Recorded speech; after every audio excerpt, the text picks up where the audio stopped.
So let's get started.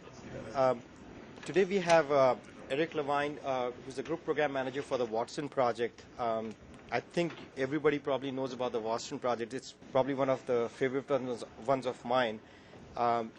It's amazing how much it has moved over the last year and a half. Almost every product team is now using this particular project, and the key thing is that the data that it brings back to Microsoft is really is things which have failed in our development process. That it's a symptom of that, and that's a great opportunity for us to learn from that. So I invited Eric to come and tell us about the Watson stuff. All right. So anyway, how many folks has anyone actually seen presentations about Watson before, or consider yourself relatively familiar with it? Okay, not too many. I tried to. There's a lot of angles to look at it from, and I tried to kind of guess what I thought would be most interesting. I'm assuming there'll be a lot of questions, and I can talk about this basically forever. But I tried to kind of pick the right crash course to give you enough understanding of what it is and roughly how it works, so we can get to the interesting part, which is the data it gathers and the kind of change that it's starting to drive within the company, and hopefully will continue to drive even much more aggressively. I picked 18 months just because that's officially when our first client went live and started gathering crashes from users. It's actually something that we started talking about and building just a little over 3 years ago. It just started with, there was a single developer in Office, Kirk Glarum, who we were just finishing Office 2000. He sat down and he just wrote a little memo basically entitled Crashes Suck. It was about a page, and sort of sketched out his little idea for what we could build. And he found me and one other developer. So Kirk ended up writing the server. Matt wrote the client, and I was kind of the PM, and it's just sort of grown. Anyway, Watson itself, so I'm just going to go briefly through what it is, what we can do with it, and start talking about some of the data and things. Stepping back a little bit from Watson, so the team I work with in Office is called the Quality and Satisfaction team. And we actually work pretty closely with another group over in Windows. They've reorged a little bit, but basically it's also focused on sort of feedback and supportability. And so if you were to look at a high level at what it is we're trying to do, our goal really is to build a nervous system so that as customers feel pain in our software, there are really, really easy ways for them to share that with us. Bill's talked about this a little bit as sort of red, yellow, green, and the notion that you could kind of have a button for each color, where red, yellow, green is sort of severity-based. It turns out building a feedback feature that's going to go into a product that 100 million or a couple 100 million people are going to use is probably going to be, you could just build a single button, but it wouldn't necessarily work out all that well in terms of the amount of data you'd get and how actionable it would be. But it's a nice metaphor. But I sort of think of it as building this nervous system, and then really thinking through in advance sort of where you're going to tuck those pain receptors. I mean, the goal of Watson and sort of what Bill would refer to as red data in general is to really change what developers do and how they work and how they think about their code once someone's using it, whether inside or outside.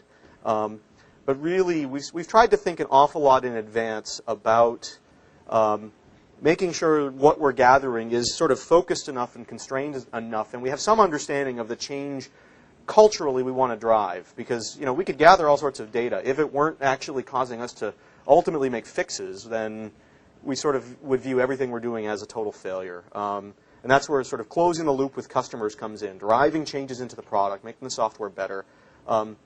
As we've started working with the Windows folks, and Watson has taken sort of a broader and broader focus to encompass more of the system, a real challenge we're finding is we sort of drown together in the whole ecosystem. Whether Windows is high quality or not, if there's some cruddy driver or some bad third-party app, that sort of reflects on the whole thing. So it's an interesting challenge.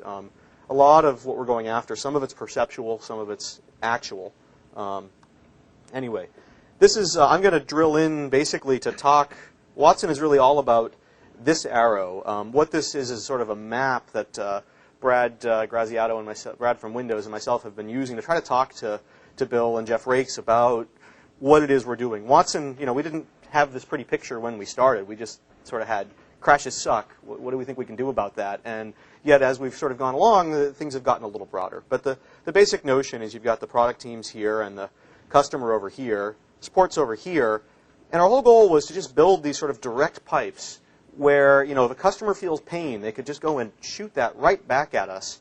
not via a trip to support, because support's not going to be one that's going to fire up the debuggers and ultimately drive fixes into the product. Turns out that's definitely not true for Office. It's a little untrue, and for some parts of the company and some products that actually is true. But the primary focus was to basically, make it so that if a developer ships a crash, they turn around, let's say, a day or a week later, and there's 500,000 crash dumps, or at least a few crash dumps, and the notion that 500,000 people have hit a given thing, just staring them in the face, and they have no choice but to make a fix and get it on Windows Update and so on and so on. I'm not going to talk too much about it today, but we are sort of extending our thinking. Watson and WER is Windows Error Reporting, which is just sort of a layer on Watson built into Windows, and OCA is Online Crash Analysis. It's another grassroots effort, basically for tracking blue screens. What everyone sees in the XP products is the same client. It's the Watson client, but there's basically separate backends for user mode versus kernel mode crashes, normal crashes versus blue screens, basically. We're also talking a lot, again, I'm not going to talk about it too much, about gathering other kinds of feedback, instrumentation, about what people are using and with what frequency, what they like and dislike, ways for people to give us explicit comments, and to try to come up with ways to make that scale so we can actually reply to people or have the feedback pipe, in essence, reply to people. The most interesting of those, I think, is something we're calling feedback communities, actually based on some of the ideas from X News. I'll just mention it briefly, which is just the notion that the Windows folks did build in betas of XP. There was a little comments thing at the top of every window, and you could click comments and do typey, typey, typey. And that was pretty useful for them in small scale with a few thousand people using it. But they got an awful lot of data, and they could do some very interesting mining of that data to see some bigger trends. The challenge was to actually reply to people. It was sort of a direct one-way pipe, was pretty much impossible. So it's sort of a black hole. And that's fine for a beta, but if you're going to put something in a product that a few 100 million people are going to use, that's probably not sustainable. We'd get too much data, and people would, they feel good at first when they sort of rant away and tell you something, but if they never hear anything or see anything, they're going to start to get pretty cynical about that, more so than when they even started. So anyway, the notion of feedback communities, it's a cute trick. It's like, how can we do what we did for crashes with Watson for unstructured feedback? And the idea is, make the millions of people who are going to do the typey, typey, typey comments, make them categorize and prioritize the stuff, so then we can come in and basically let them vote on each other's comments about what are most important for us to respond to, and then we can sort of hop in and work top down. Pretty simplistic, but we'll see if we can make it work. It's something we're trying for Office.net. Anyway, again, I'm going to hop in basically to Red now, which is all about very explicit failures in the software. Not necessarily just crashes, but scenarios where Red Data is all about driving data back to developers to fix defects in the products. The reason we started with crashes, of course, was that crashes it's a pretty high-value scenario. They're very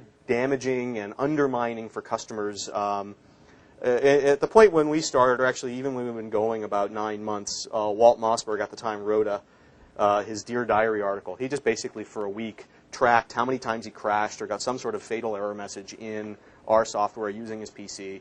And Walt gets to do what most people don't get to do, which is he gets to write a column that 50 million people read and bitch about that.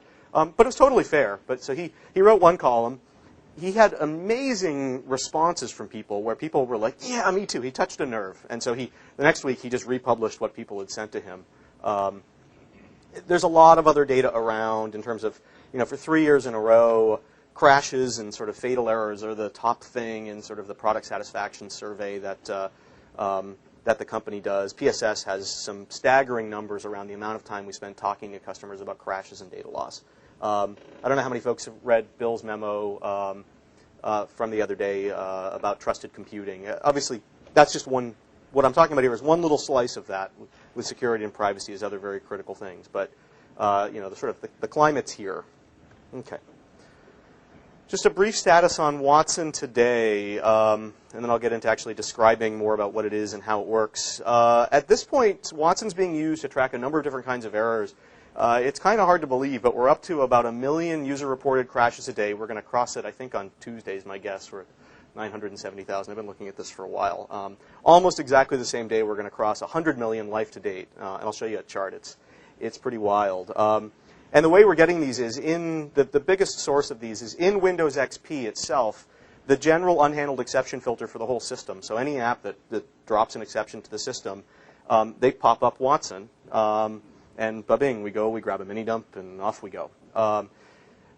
The Windows folks are working pretty aggressively to try to get a data sharing program underway so they can turn around and get those dumps back out to the ISVs, because we're not going to do an awful lot with CorelDRAW or Netscape crashes, but we want those folks to do more with that. And the idea over time is to tie that more and more to logo programs and actually sort of set some standards and make ISVs fix bugs.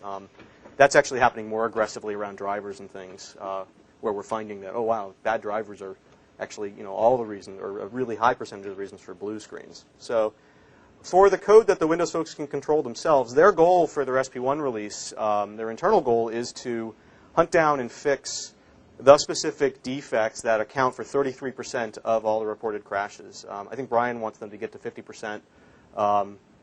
They sort of basically just march down the curve.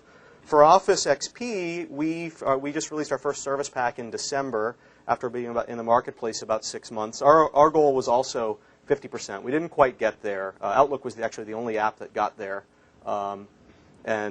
which is, you can look at it, it's good or bad, but ultimately it's good. But across Office on a whole, we got to about 38%. Mostly fixes. There are some issues where the best we could do was push someone to a knowledge base article because it was a third-party piece of software or something that we just couldn't work around or couldn't blacklist and not load. The implications would be too aggressive. But anyway, the way I think about that is we're not really talking about that number externally yet, but the way I look at it is, wow, in 6 months, we hunted down a very small set of defects. It was 160. I'll show you sort of more of a breakdown of that accounted for 40% of all the crashes in all of Office. Most of these have been in the code for every version we've ever shipped. We have no idea what the users did to get the code in that state, but we knew enough to be able to make it stop crashing and make the experience better in an awful lot of cases. So it was, there's a lot of low-hanging fruit there. Other clients, MSN Explorer was actually our very first Watson client 18 months ago. They're an interesting one because they're a very small, fairly self-contained app. They had Watson from their first beta of V1 all the way through. So they're kind of like a third-generation app in essence. I think they're basically on their V3 now. They've done a lot of explicit fixing of bugs. They've also done a lot of looking at whole areas that, where it's too much work to dive in and look at every single report because there's far too many reports. But they sort of say, well, we kind of had a bad feeling about that whole area, so this is a good excuse to go rewrite it. And they sort of see classes of issues melt away. And I have actually, they didn't necessarily track that as aggressively as like the Visual Studio and Office and Windows teams where we very explicitly try to hook up bugs to these Watson buckets. But they've made an awful lot of progress to the point now, if you look at like their top 100, one out of their top 100 issues is actually in a module they control. Almost all the rest are MS-HTML and URL1, basically IE plumbing that they can't get fixes in, and where that dev team's kind of dissolved, although that's actually getting fixed as part of the XP push. IE is something like 70% of all the crashes reported today. They were actually the second app to hook up Watson. It's in all flavors of IE6, all platforms. They put a little Windows Update download out in the IE 5.5 timeframe that I think 20 million people or so downloaded. So we get a lot of data from them. Anyway, just ticking down the list, I'm almost done with these. VisualStudio.net was actually a very interesting one. They also used it pretty much all the way along their cycle. In their Beta 1, they were actually able to definitively hunt down and fix the defects that accounted for 75% of the reported crashes. That number dropped to just under 50% for their Beta 2. It got harder to make headway. But throughout the life of their beta and RCs and everything else, they believe they definitively pegged about 57% of all the reported crashes during that period of time. A lot of games are hooking this up. There's a bunch of server apps starting to hook this up. The UI model is different. No little fancy dialogue. You have to dump the dump somewhere and either ask an administrator at the right time, or we have some sort of corporate tools for letting people sort of queue these things up and send them up in batch. But it's probably, frankly, more interesting for the Exchange servers and the SQLs and the other folks to start to do more of this than, say, Office or MSN Explorer, et cetera. Just because, everything crashes. So certainly our goal is over the next year, anything Microsoft ships, Pocket PC, all the way on up to server apps, should be instrumented in some way, shape, or form. Actually, the Pocket PC folks are doing a model where they already have code to be able to save the dumps, and then at sync time they drop it up to the PC, and then they pump it up to us. Watson's also used, one thing we've discovered along the way is if you've gone to the trouble to set up all these servers to make it really easy to pump data up the wire and get it here, and you've got an ops team and all that, people will come out of the woodwork and come up with ways to say, hey, can I use you for moving data around? And so we've tried to make that easier for other clients to use Watson. Yeah? Has anyone raised privacy concerns? Privacy concerns have come up. Let me just take that right now because I don't have a slide on it. The biggest linchpin Watson has is it is always an opt-in, and we don't let anyone hook it up as something that is automatically silently on without the user or the admin or someone having to say, okay, I want to send it. The challenge we have is in explaining to an end user what's in a memory dump. We might have some of your doc, we might not. It's a little funny because it's just the blob of stuff. So we kind of paint a picture that, yeah, we've got the worst, and try to basically scare people off, but they still send it like crazy. There has been some negative press, and this is where really as a company, as we start talking about trustworthy computing and talking about privacy, talking about data collection, we need to sort of get out there in advance and sell the benefits of, look, we're not just doing this for fun. We really want to make the experience better. It's always the user's choice whether they want to participate or not. But if you do, we really want to close the loop with you kind of a thing. In terms of the actual strict rules around privacy, Watson's pretty cool. Although there was one, the CIAC, I think they're the folks who make nukes for a living. They issued an internally oriented bulletin telling people to turn it off, which I don't want their dumps. I mean, I don't want to know. But at the same time, they have this funny thing where they publish their security bulletins in a very public way. So like normal people like CNET picked it up and tried to make news of it, and it's kind of like, well, there isn't really an issue here. So anyway, yeah. What's CIAC?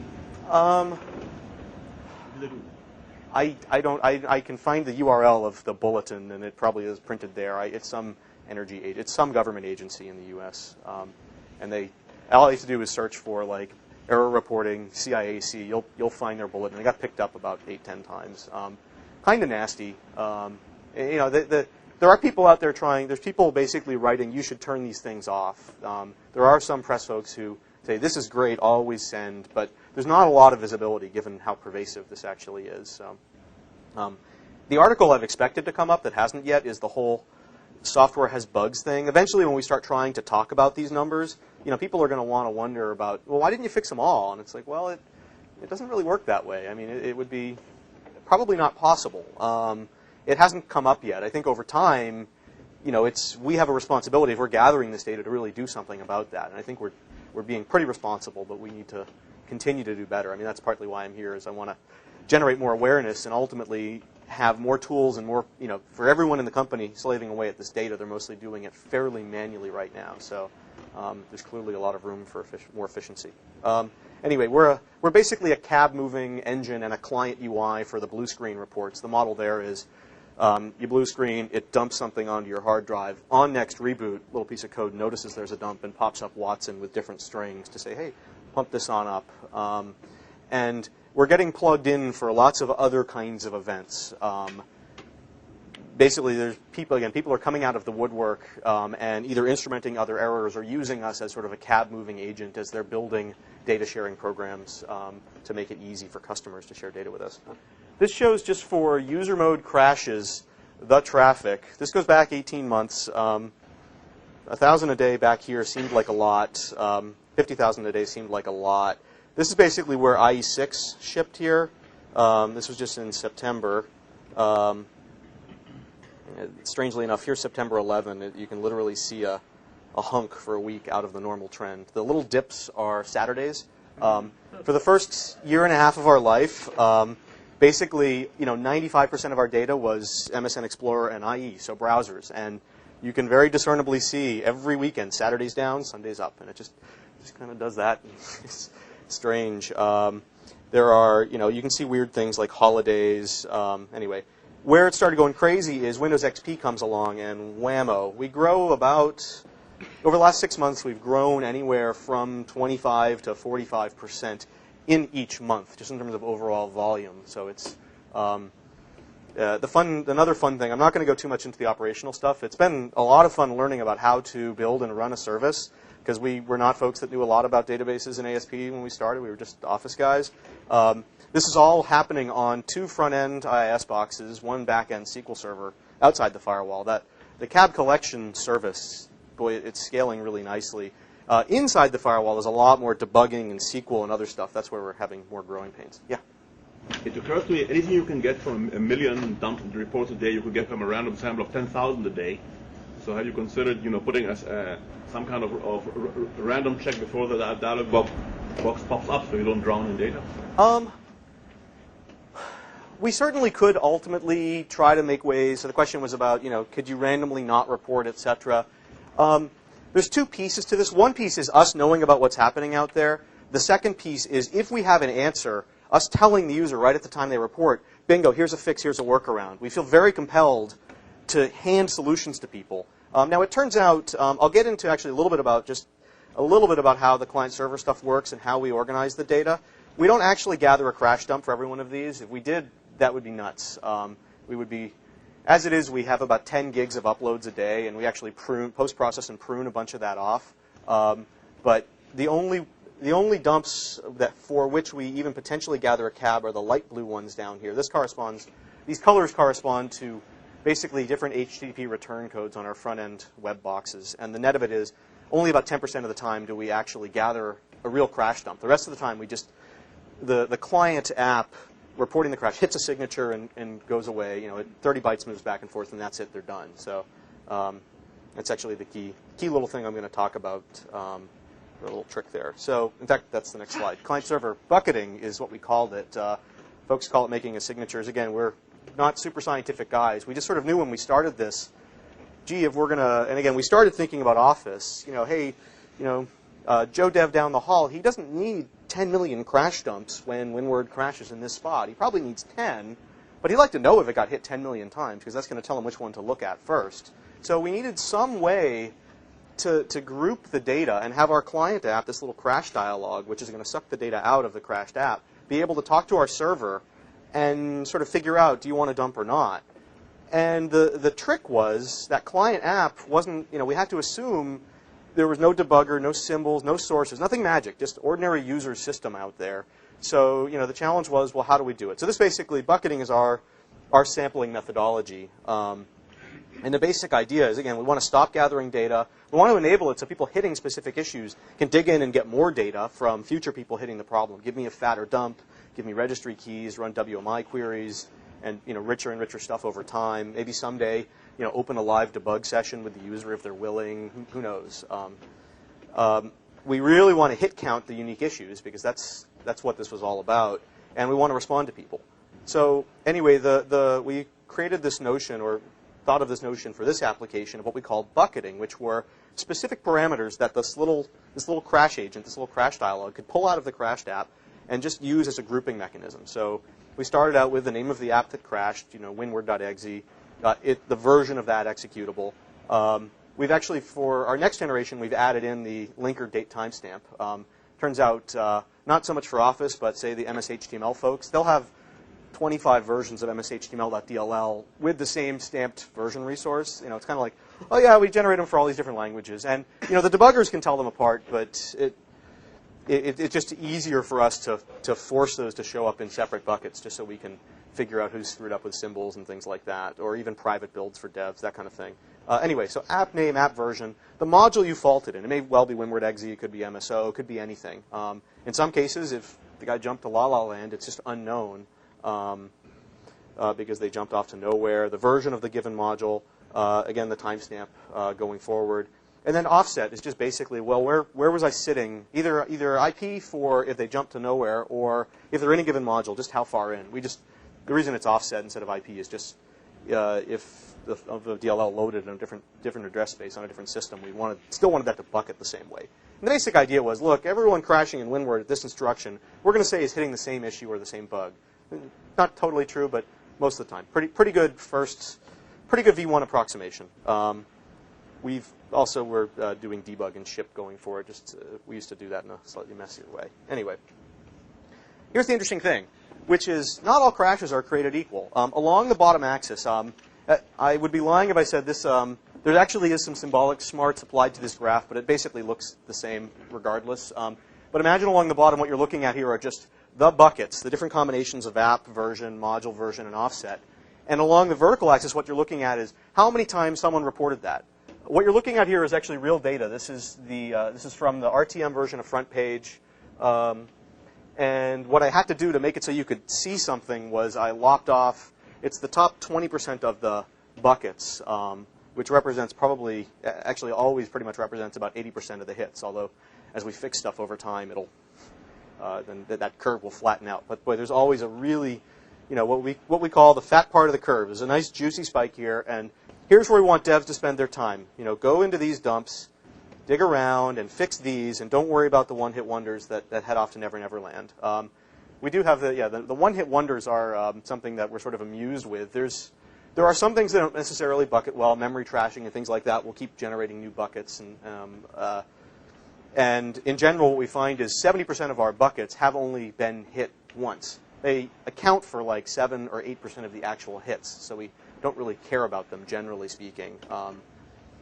Given that we're just trying to march down the curve and make some progress early on, that's what it's all about.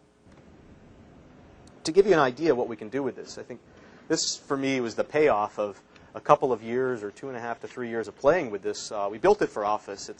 It's doing more, but to turn back around and use it for Office and basically drive fixes. So what you're looking at here, I don't want to play favorites on sides of the room. What you're looking at here are in SP1 of Office, which, to be honest, most Office developers, once we ship, they're off thinking about Office.net and learning about web services and doing entirely new stuff. But we have a sustaining engineering team that distracts those folks enough and puts some bugs in the list and says, come back, come look at this.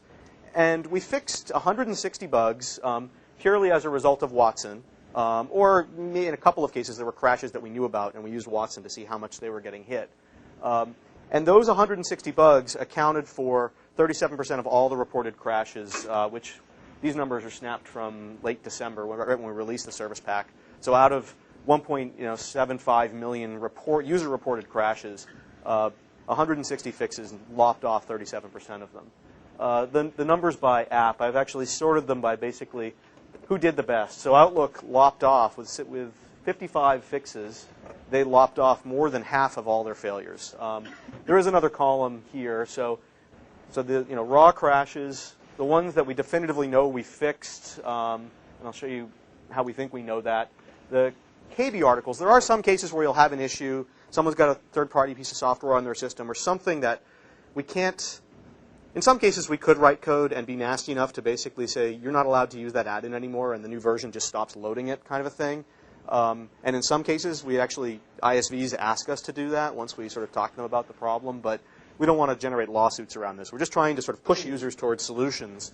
So in some cases, we just write a KB article and tell people, well, here's a workaround, or go talk to this vendor, or re-register this thing. It's a weak second attempt compared to a real code-based fix that people just get, but hey, it's progress. So anyway, the way I look at this is in 6 months, without really taking the entire team and saying this is all you're going to do, but really mostly in a skimming the cream kind of way, we lopped off 40% of all Office crashes ever in this generation of the software. A lot of these defects, we have no idea what the user did to get the software into that state. We knew an awful lot about how the code was sick, and that's why we were able to make fixes. But we were able to stop a user problem. Of course, once we shipped SP1, now we lather, rinse, repeat, do it again, and we're going to start flogging ourselves with the data that's coming in from the SP1 versions of the applications, and just keep doing that. And the idea is you do this a few times, probably it's going to get a lot more stable. We did, by the way, for Office do this in our Beta 1,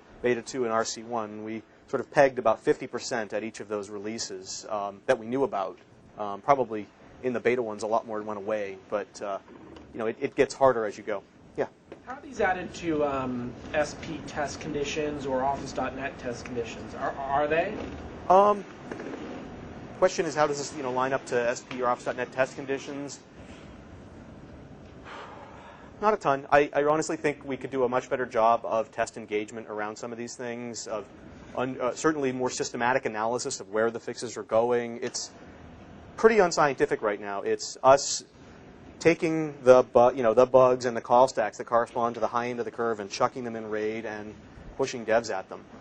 There's nothing really systematic happening yet. I mean, people have written tools to systematically spin stuff from this database into RAID, but that's monkey business. The idea is, how do we actually learn from this data and do something with it? So there's a lot more room there, to say the least, to make headway.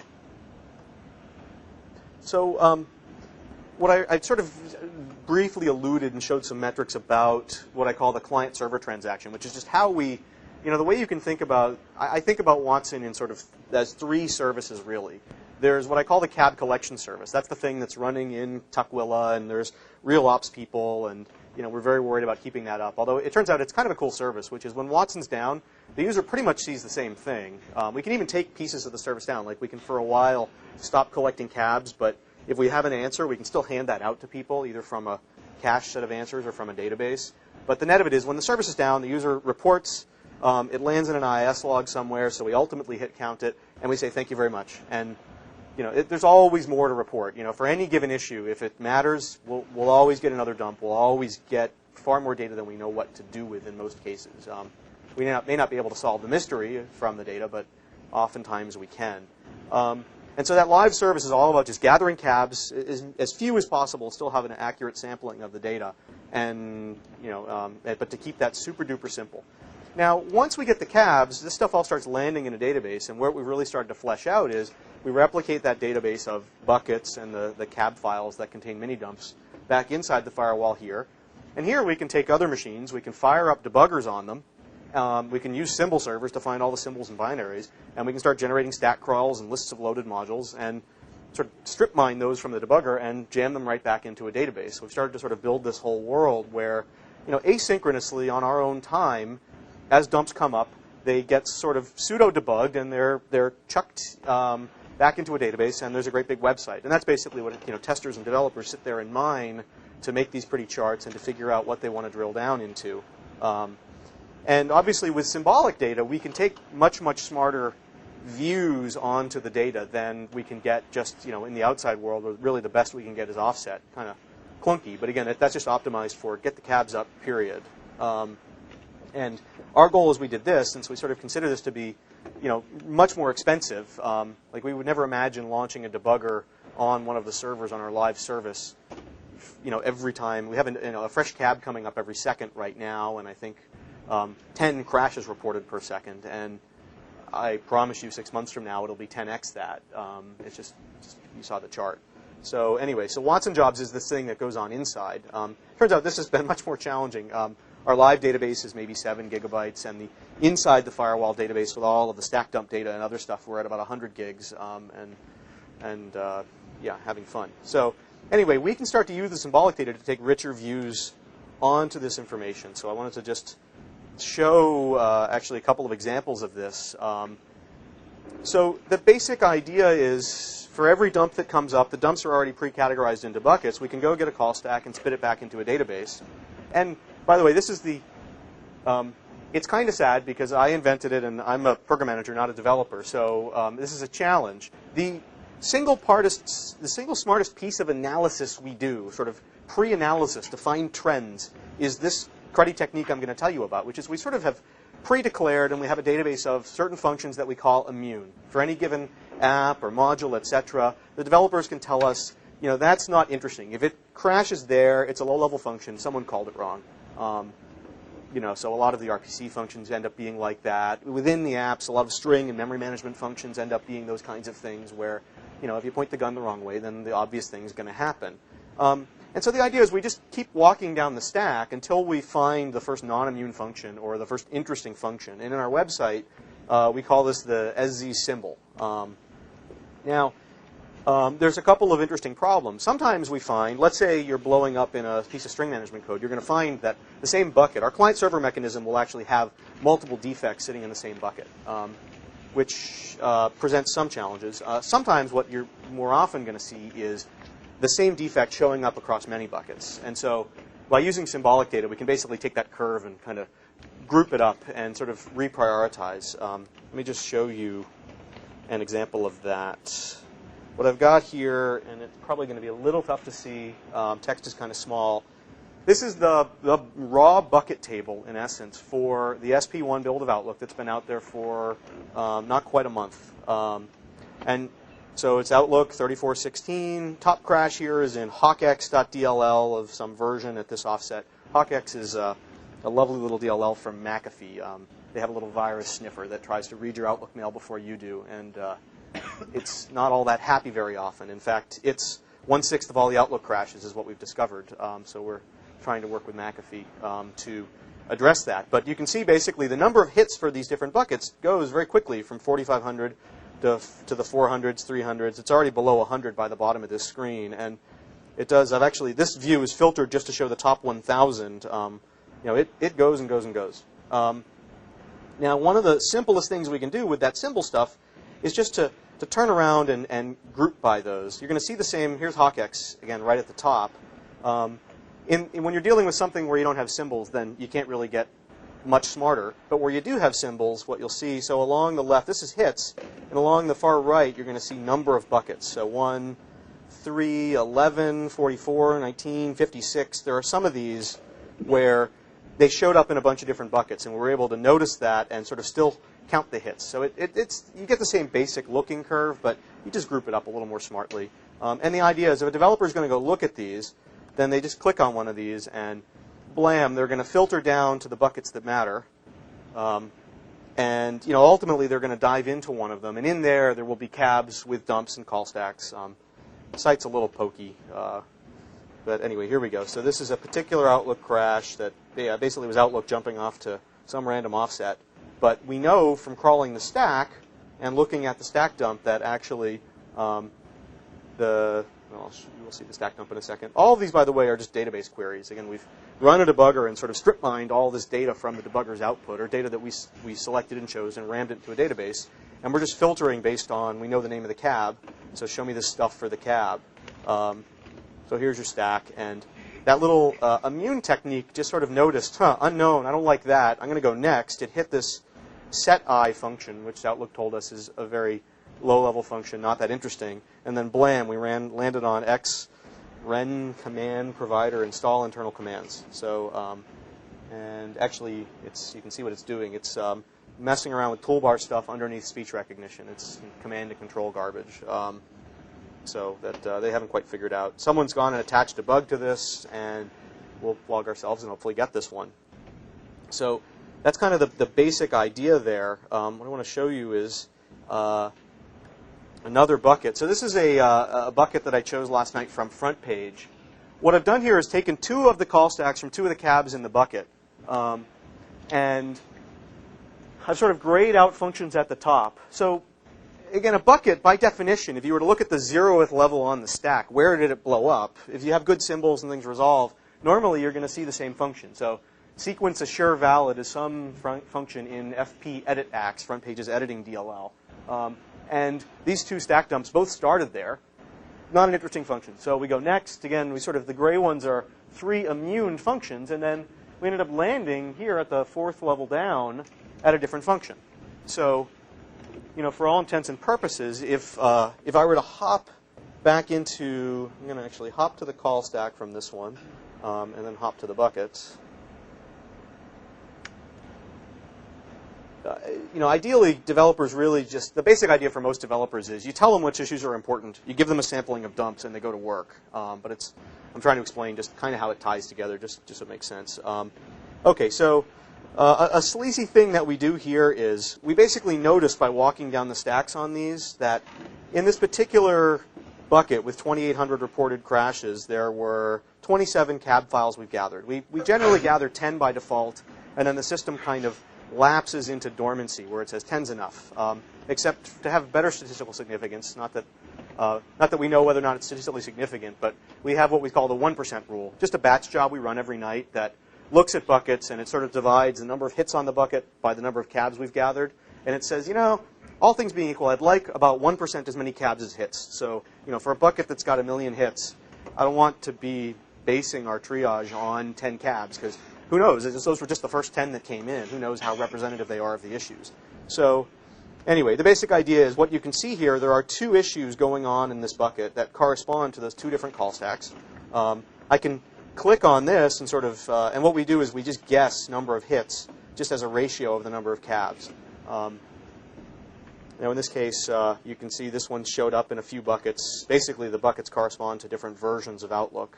The bugs resolved is fixed. The good news here is 2623 was the RTM build. It has yet to, no one's ever reported a crash in that yet in the SP1 build, the front page. So it probably really is fixed. I drop on this other one, you're going to see, hey, look, 3402 hasn't gone away. There's no bug attached to it yet, so that makes sense. No one's dug into that one. Okay, so back to the slides. Another way to visualize this is this call tree here, which I put it in the slide in case this gets a little cranky. Sometimes it's slow, but I'll talk while it's going. The basic idea is if you take all the stacks from all the cabs in the given bucket and sort of superimpose them on each other and try to make a little outline control of them, you can sort of see what were the paths to death. So this is actually just a different graphical depiction of what I was trying to show in slides. This is where they both blew up. They both went through here. At the second layer down, they started to diverge here, and 18 cabs went in this direction, and it heads on down. It splits again down here, probably pretty uninteresting at that point, although only the developer of that code is going to know. Who knows, maybe these really are different defects, although in this case, from investigation on this one, the front page guys specifically fixed an issue with their clipboard handling of HTML, was the one bug they fixed, and that did seem so far to have gone away. And then this is the other one, the outdent one. Here we go. So anyway, this is just basically a case where our client-server mechanism isn't perfect. That sort of sampling methodology of saying, well, all I've got is offset, so I'm going to use that. But the good news is, back in here, we generally can figure out when that's the case, and we can always ask for more cabs. We can choose to basically kind of short-circuit the sampling and get more data to make sure what we have is more accurate. What we were trying to avoid in the first place was one crash dump per every reported crash. A, because it's going to be super slow and annoying for the user to send up, by the way, our cabs average about 100K for, say, Office, and like 10K for IE and a lot of smaller apps, or apps with fewer globals. Sometimes when developers, there's this little smorgasbord down here where a developer can say, ooh, I want heap, and go get these reg keys and run these WMI queries and pick up these log files off the system and ask the user to fill out a survey and make it, Windows branded because that's nice. Then the users, we basically start bothering the users. So we can basically queue up requests for future people hitting an issue. I want more stuff. And then people, some grandmother in Topeka reports this crash, and we suddenly pop up and say, hey, could you fill out a survey? Or an extra dialogue might pop up and say, we're sending up a bigger dump. Is that okay? We always try to default to, no, it's not cool, so people can go cancel. But in Office, we actually, for Office apps, Word, Excel, PowerPoint, we actually have the ability to ask for active documents that the user was editing. We try not to ask for it too often because it's a seriously nasty thing to ask for, but sometimes that's what we need to fix a bug. I got to tell you, we had a wake-up call. We were first really using that pretty aggressively just before we released Office back on March 2nd of last year, 3.2.1, and it was during the portion of the review process. And people were, inside the company were pumping their reviews up to us. Some kind manager, someone in Excel asked for the Excel worksheet that someone was using for a particular crash. Someone sent up a review model. I mean, it was like, whoa! So we literally in a day, we made it incredibly hard for the dumps that come up with docs in them. We actually make it unbelievably painful for anyone to try to get at those cabs. They're all locked away. It's mostly to protect ourselves from a privacy perspective. We started purging cabs over time. You can always get more. If an issue is getting hit enough that it really, really matters, if the app's out there to enough people, you can always get more data. Or if the dumps you're getting don't tell you what's going on, fine. Throw up a survey. Ask users for their email address, or tell them, call me collect. We've done that a few times, and they've done it. We've literally now had one case. We talked about this. How wouldn't it be so cool? We had a case where the publisher team, via PSS, found out some particular bucket that they couldn't figure out. They got someone on the phone who was hitting it, and they ended up going and saying, please, please, please, where are you? I'm in Seattle. Oh, wow, they gave the guy like $2,000 and they took his machine away. And they figured it out. It was some config-dependent thing. Although I told the pub guys that was really cute, and then I asked them why they only fixed 10% of their bugs in SP1, and but you can do heroic things if you want to do heroic things, and whether or not there's limitations and what the tool lets people gather today, it's a toehold to figure out this is an issue that's happening a lot, so let's do something. Now, again, we're kind of scrabbling around manually. We're getting some pretty good return. Part of the reason I'm over here is I think we can do a much better job to systematize what we do with this data, to do much more automated stuff, to basically build tools to both mine things out for our own purposes, but to make it so that all the developers around the company who are increasingly going to have to deal with this data can be much more efficient about that, because it's still pretty painful today. Yeah? So is the granularity of your, if I want information back from population, do I only know their bucket, or can I get information specifically whose first uninteresting function was food? So the question is, do I know when I talk to someone, when I push a response to someone, do I know just their bucket, or do I know what branch of that little thing they're going down? That actually is a weakness of the current implementation. Is right now we know your bucket. There are some buckets, by the way. I showed you one where there's two things in it, so no biggie. You could roll the dice, etc. There are some buckets where there literally are 50 or 100. I mean, a lot of different issues piling into some buckets. Module unknown, offset 0, people jumping to 0. Boy, you just get a lot of issues piled up in there. So our ability to sort of see the rough ratio of those issues and drive fixes is pretty good. Where the system's weak is our ability to contact a specific user and know which one they're hitting. At that point, it's sort of inefficient. We've been talking about, and I don't know if this is possible without symbols and source, if there were a way for our client, if the server told it, go a layer deeper, for it just to jump down to module version offset and sort of accurately walk the stack, whether for FPO or non-FPO'd apps. We could basically make it so a developer could, in essence, walk that tree, and we would generate. Today we post-process kind of virtual buckets with symbolic data. There's no reason to say that if we can't get clever and have a client out there that can do some stack walking, then we can actually create real distinct buckets for those issues. Just the buckets won't always correspond to the 0th level. Some of them will be the 3rd level. It won't much matter, really. We'll just start to prune out some of the less interesting places to blow up. So if folks know good ways to do that, we're all ears. Yeah? I'm just curious, when you send a guy to an knowledge base article or the web page, I've never hit that myself, but do you track how many of them actually go further? Yeah, the question is, I'm repeating them back because I think they're recording this. So the question is, someone goes and hits a KB article or website to get a patch, etc. Are you tracking that, recording that, etc.?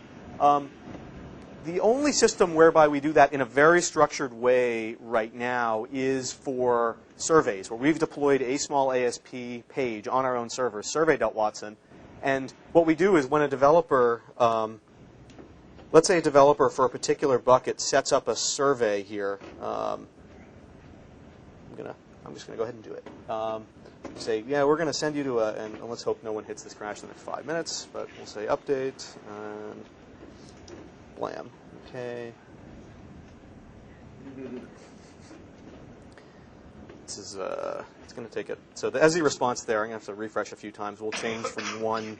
What we did is we pushed a remote SQL request to a database out in Tukwila, and it's going to replicate back down to the, there we go, to the database here that the website's pointed at.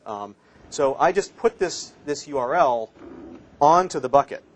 And so that's how we turn on a survey. And what will happen is, basically, as people, well, here, let's do it end to end. Test. It's kind of fun. Now it sort of opens up possibilities of things we can do for other ones, and say submit. Thank you. Okay, so.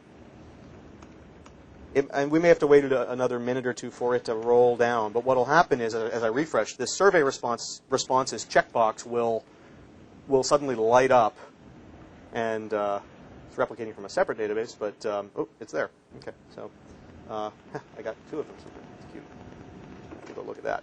So that literally was me pushing a survey out to Tukwila, and it came back. And now let me just turn this off before I forget. People literally. We've had people turn on surveys on some very big active buckets, and we don't have a very automated shutoff mechanism right now. So we've had them get 1,000 inside of 2 or 3 hours. And they didn't necessarily want when you ask someone, hey, can you type in your email address, they actually expect to hear something back. One of the things we need to do with that survey app is auto-mail people and go, thanks a bunch. You're not actually going to hear anything. You didn't actually send something to support. It was still kind of something into the ether. But anyway, so we can do that on the per bucket level. In the case of surveys, we specifically sent to the survey page this iBucket. So the database, the database it spat data back into, we can associate back with this thing. Certainly our goal is to do more and more of that over time. Like with Office Update, we actually do have metrics. We push people to go get particular patches, so we know what traffic we drive there.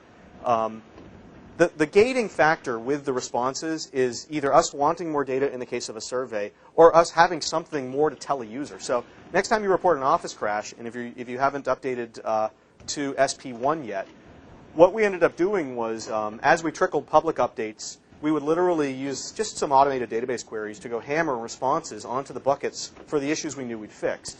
Depending on if there were multiple issues in the bucket and the ratios, if we knew we got half of the stuff in that bucket, we would just make sure that the response sort of had lower confidence. It didn't say, I know I fixed it. It just said, well, you've hit an issue. We probably, we got something better for you to run, so go ahead and get it. And most people don't notice the difference. Anyway, the net of it is for the RTM flavors of all the Office XP buckets, 40% of the people reporting crashes in those right now get told, hey, we know we fixed it, so go get SP1.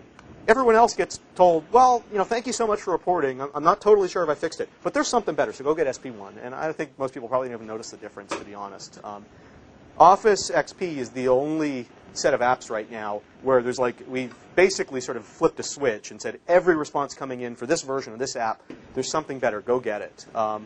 We don't have an alternative to that is like what the MSN Explorer guys do.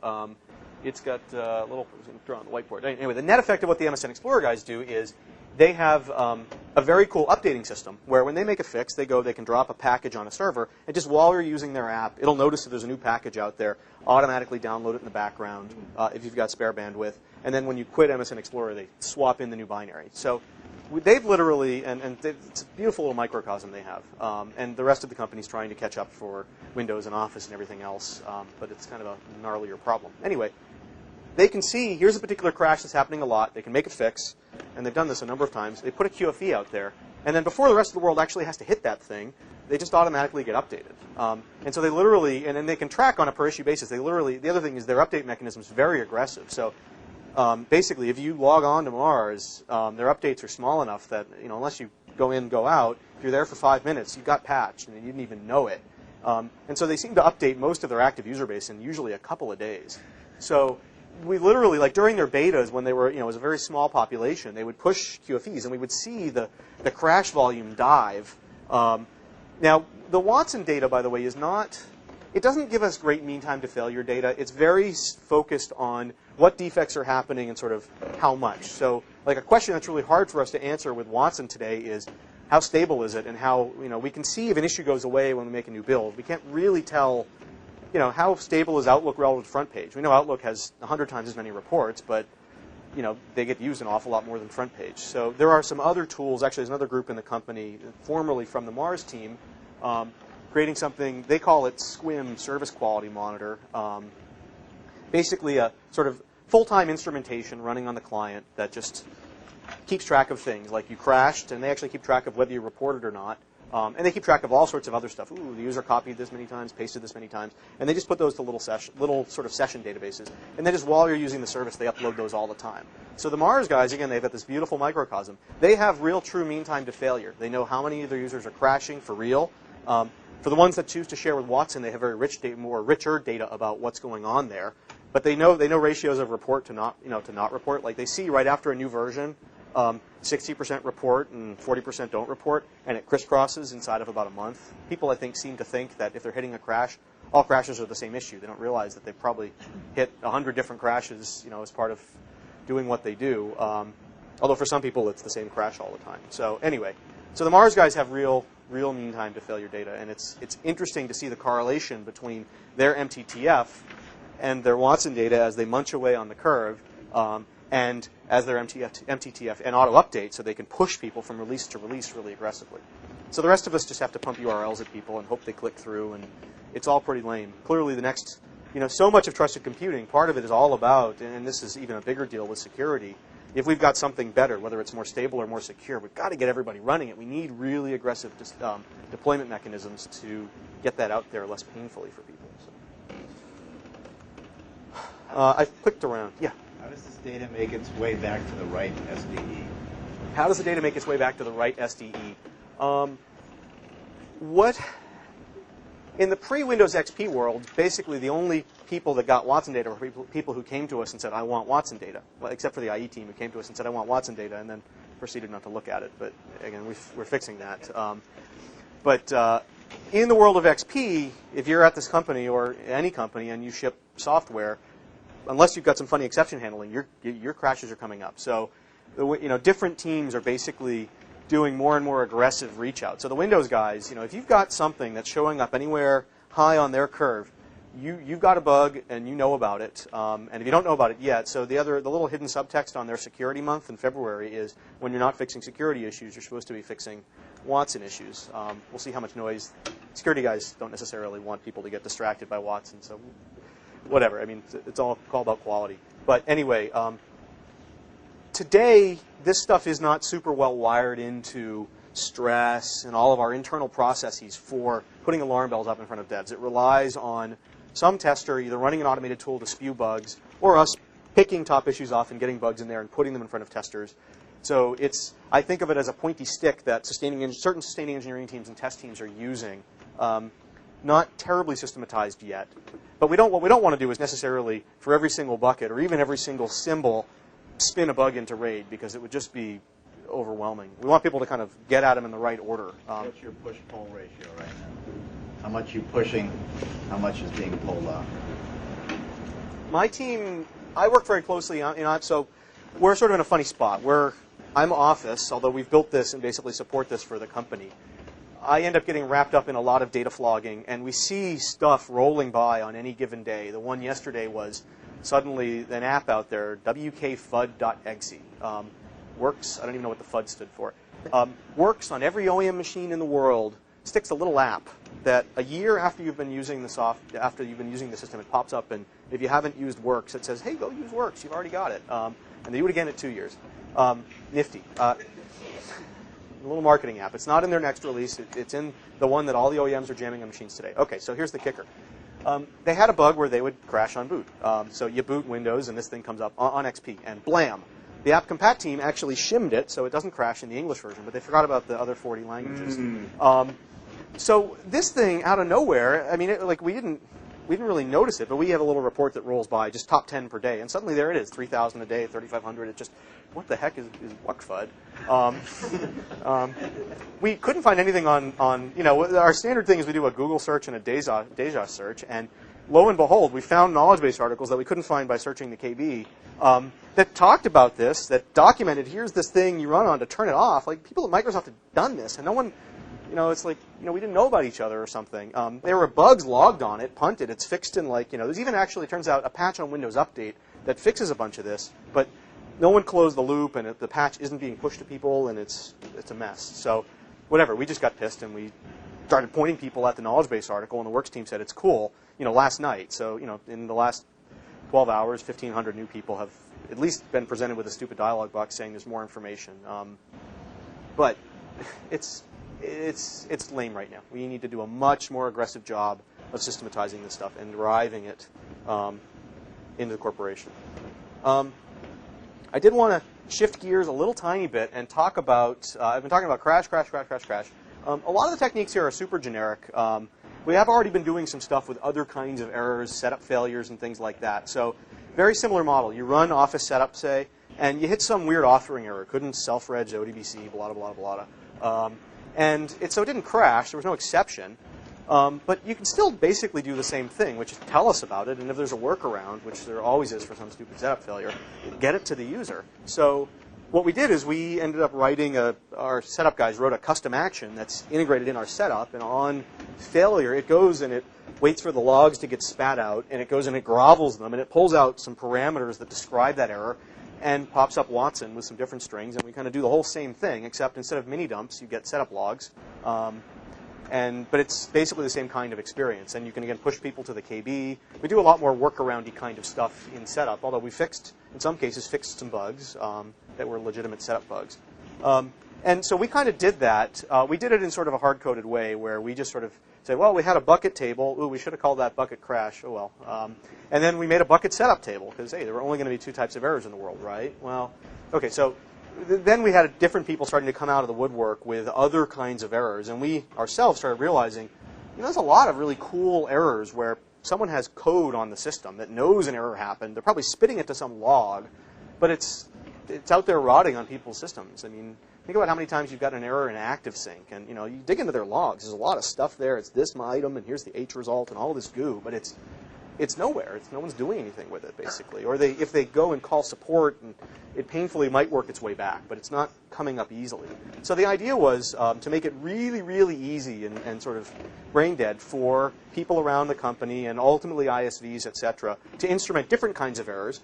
They would have to kind of tell us in advance, here's my error, and here are the parameters for it, and we would kind of seed the database. We have a hacky version of this today, but we're actually just playing with the nice generic version of it now, what we call generic errors. There's very little data in the tables, but I'll show you. And the basic idea is let people self-describe their own errors, their own parameters, and create their own buckets. Actually, the guys who just started playing with this are the plug-and-play guys. They want to make it anytime you go to do a little plug-and-play, and if it doesn't find a driver, they sort of thought, hey, it might be interesting to know, that's a pretty frustrating experience because then you get this goofy little question mark and your thing doesn't work, and you kind of want to hit somebody. Or you have to go looking for drivers, and then you have to uninstall it, and it's a pain. And they thought, gee, it might be interesting to get some data about that. So in .NET Server, they're going to hook up Watson so that when that happens at the end, there's a button to tell us, and hey, lo and behold, we'll use some technology to figure this out. So they're playing here, and what they've defined their own event, P&P plug-and-play problem, problem code, driver name, driver date, driver ver, signed, hardware ID. That's what they've decided is bucketing for a plug-and-play problem. I don't actually even know what's in their cab. It looks like it's probably empty. But the idea is they would grovel some data off the system, etc. Maybe they don't even need necessarily, maybe there's no dump, there's no log. It's just enough to know here's what the thing was. And they can send it up. And the idea was, again, just to make that really easy, we're doing 2 of these for Office.net. We're doing one, we actually, known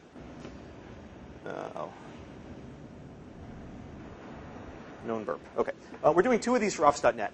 We actually played in Office XP with something we called ship asserts, where we took every debug assert and we instrumented it. We gave it sort of a unique tag.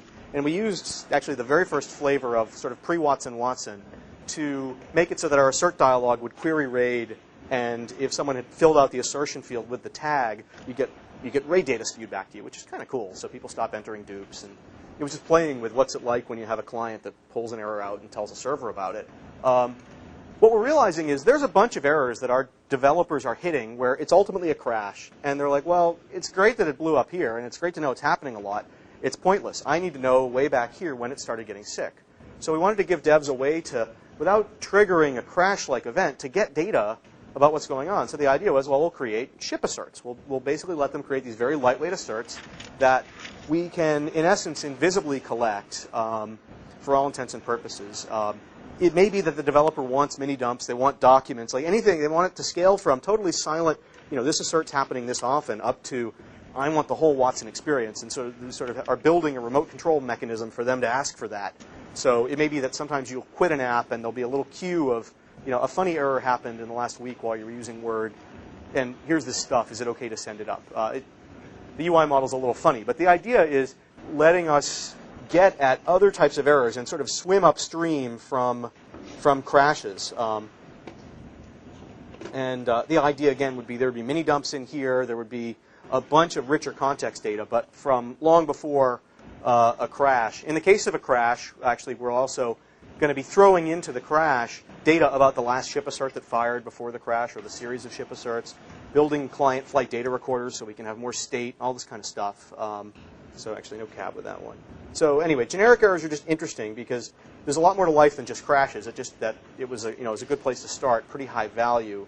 And we wanted to have a system whereby we don't want to make new ASP pages, new tables every time someone invents a new error, because there will be thousands of these. This, by the way, is the current. I hope you start to see more of this. Our current 10.15 UI is this, which is if you hit a bucket with a response, at the end of the report, this admittedly kind of lame thing will pop up. And the idea is you're supposed to click through on more information.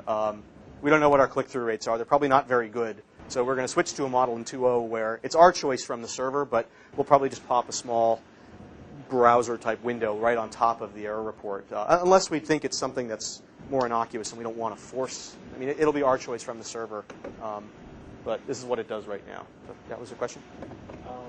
I just wanted to comment that in these sorts of error messages that I've seen, the more information usually leads to something very generic that has nothing to do with what I was doing or the problem I ran into. If you ever get any of those, Not good for click-through rates. yeah.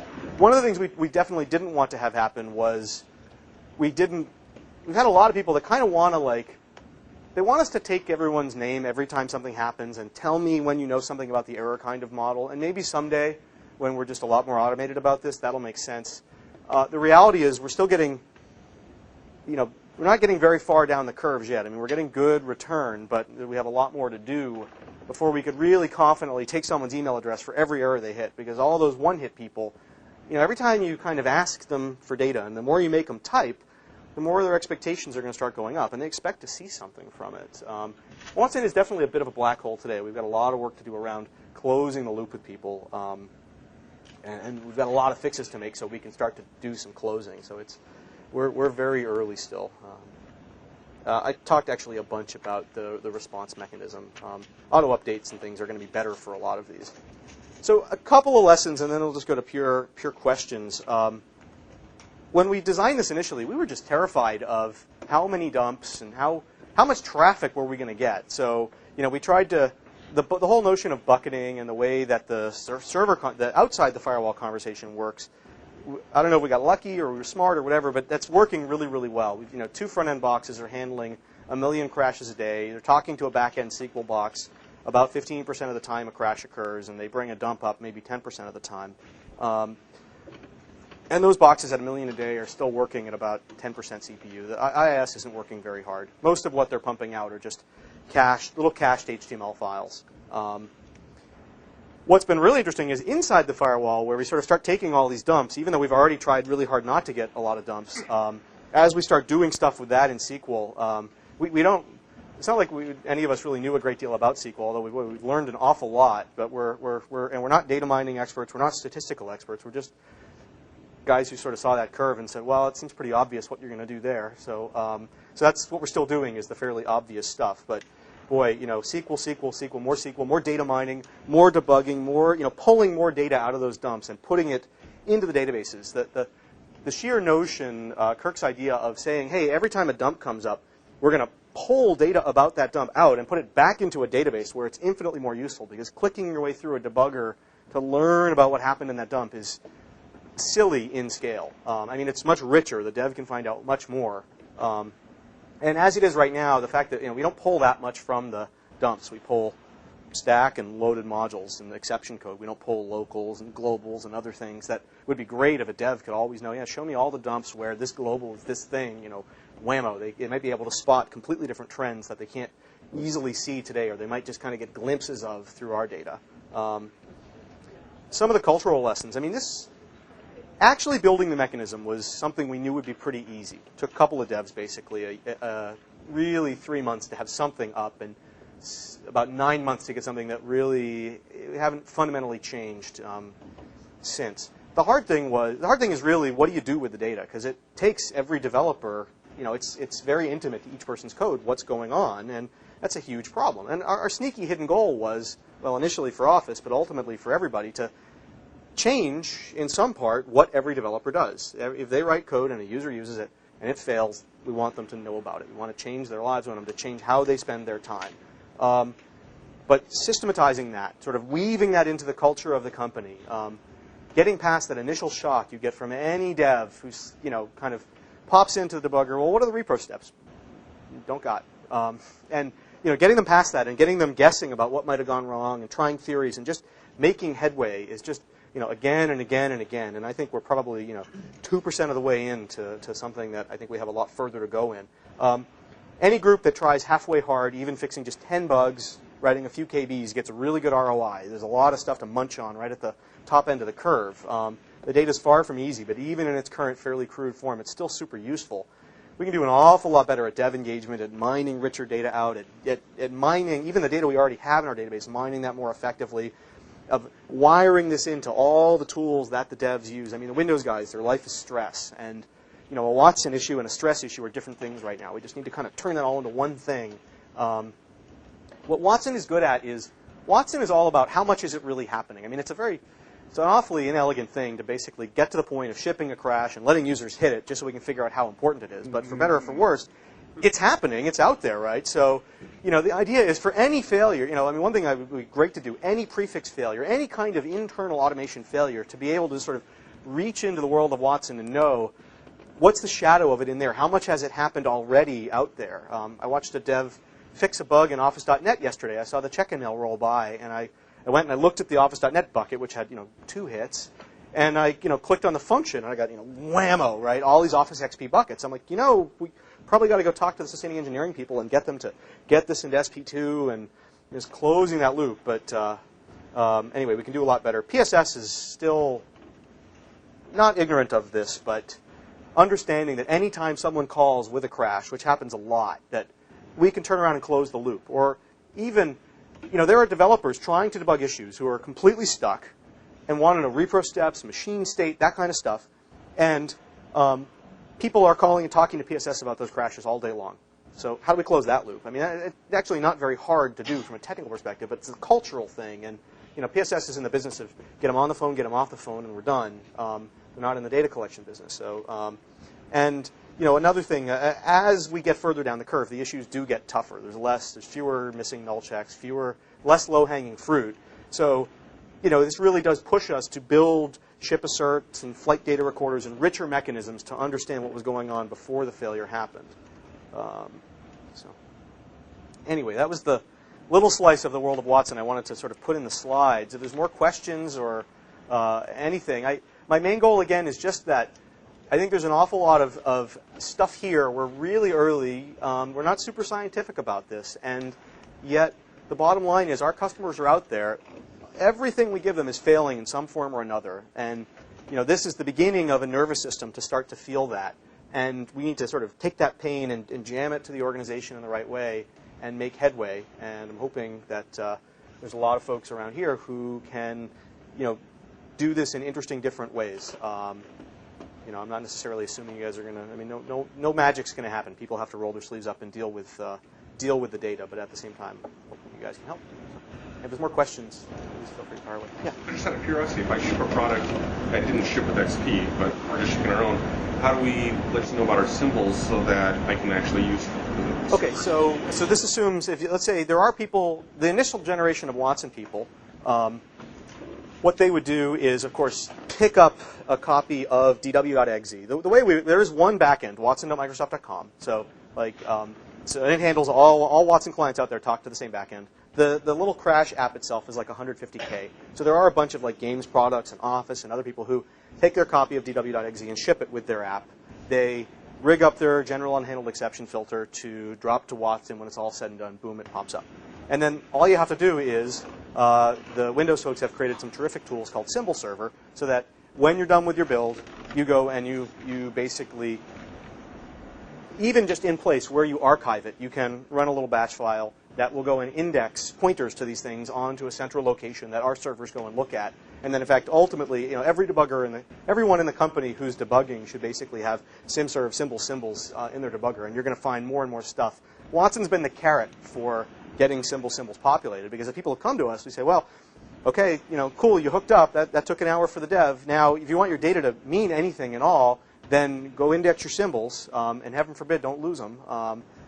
We have had cases where people said, "Oh, I didn't keep the PDBs from that one, but I can make some more." And it's like, no, you're done. But not too many cases, thank goodness. There's some 9x stuff, like all the flavors of kernel 32 for Win9, varying 9x's. We've got like a third of them, which is really unfortunate. But the company's doing much better. HTTP DBG symbols, or if you go to the Watson site, we push you there. Those folks are great. We certainly could not do what we've done without leveraging the heck out of what Andre's team has built in terms of symbol server and WinBag. We don't build any of our own stuff for symbols and debuggers. We just steal. Yeah. The question I was going to ask was, you just shipped SP1 of Office XP in December, so it's only been a couple of weeks, really. Do you expect in PSS's next monthly report or the one after that to see a dip? Yeah, 'cause if you fix 38% of the crashes. I wish. There have been 1 million downloads of SP1, which is triple what we've ever had in the same period of time for Office 2000 or Office 97. So it's flying off the shelves. I suspect that is got much more to do with a lot of the security climate of what's going on out there than with Watson. Will it show up in the PSS data? I'd hope so. I think certainly over time, one would expect the amount of time PSS spends talking to people about crashes will go down. But our updating mechanism is still so inefficient and so lame that like the Mars guys, if they whacked off 38%, I would see it in a week. Office, it might take a year. I was going to show you, we do have,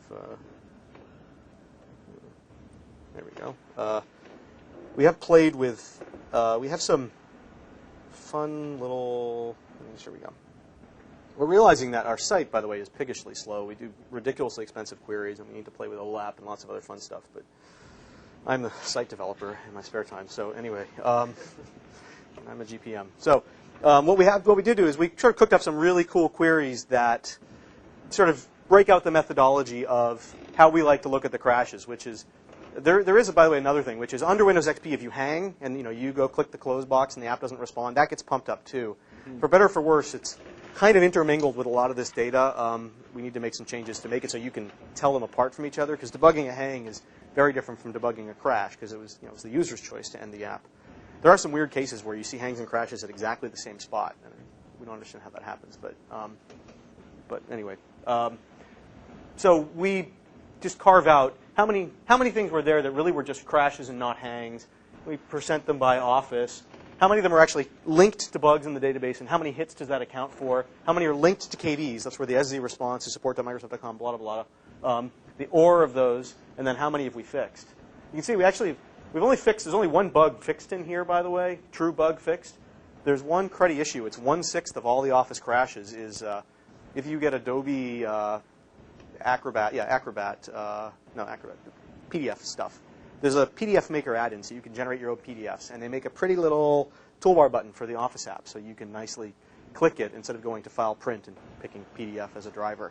And they have a nice little, add-ref release bug in their COM add-in they wrote for Office, and so they blow us sky high when you go to either quit an Office app or, in the unfortunate case of Word, every time you go to close a Word window.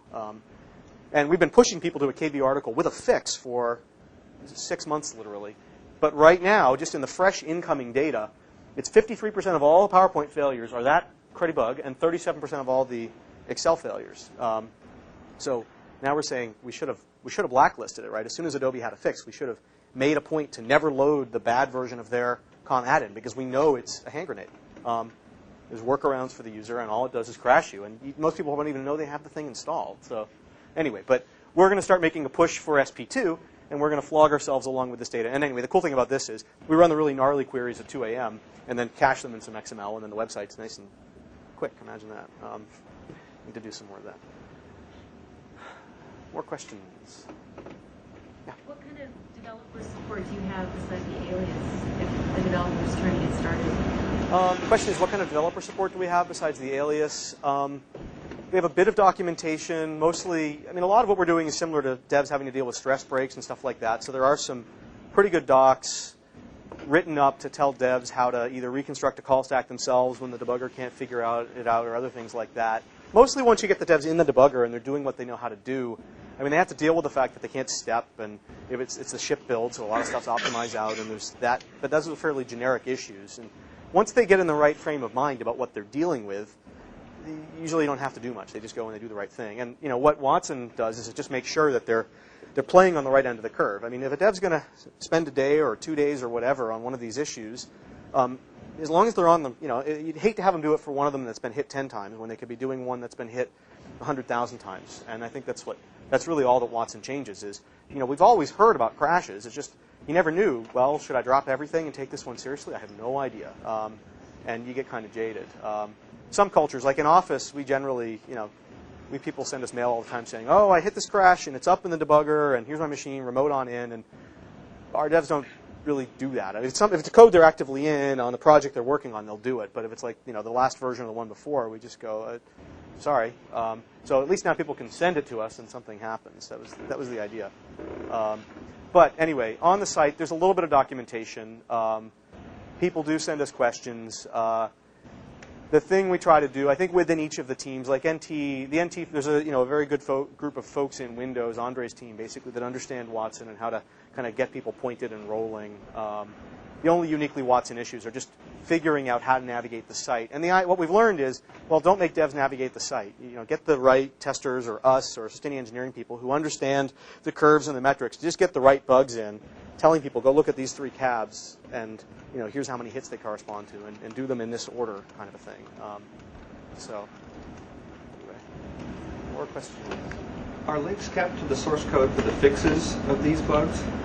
Questions, are links kept to the source code for the fixes of these bugs? That's going to vary group by group. Like I know for Office, when we check in a QFE, it's diffed, it's there. We should be keeping around, we darn well better be keeping around the binaries, the PDBs, the source from every build that ever went public anywhere. So, for those 160 bugs in SP1, when it's all said and done, if people are interested and want to look at what were the actual defects and why they account for so many of the hits, we should be able to put together a pretty good bookkeeping trail of exactly what happened, and the devs are all still around. It's a small enough sample set. Is there a formal field that has the change list number and?